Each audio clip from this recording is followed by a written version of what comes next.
हाय, मी सीमा आणि परत एका मिनी ब्लॉगमध्ये तुमचं स्वागत आहे. सकाळी इतकी धावपळ होते ना, सांगायला नको. डबे बनवायचे असतात आणि घरातली सर्व कामंही.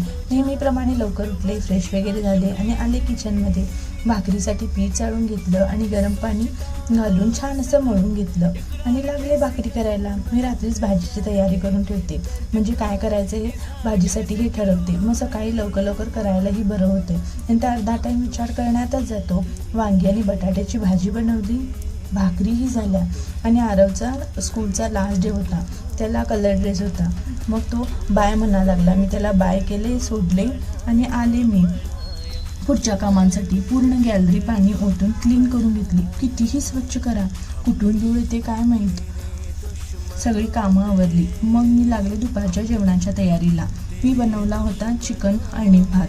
त्याच्यासाठी मी जिरं, तमालपत्र, मिरची, अद्रक लसूण पेस्ट, कांदा, कोथिंबीर, बासमती राईस आणि चिकनचे पीस घेतले होते. गॅसवर कुकर ठेवलं, त्यात थोडं तेल घातलं आणि त्यात जिरं, तमालपत्र, कांदा घातला.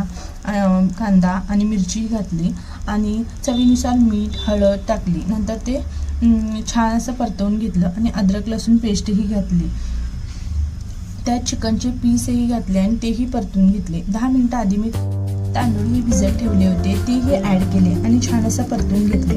आणि मग त्यात भात शिजेल इतका पाणी घातलं आणि शिट्ट्या काढून घेतल्या 4 आणि आपला अशा प्रकारे आळणी भात तयार झाला ना. हो, मग काय ताट वाढायला घेतलं.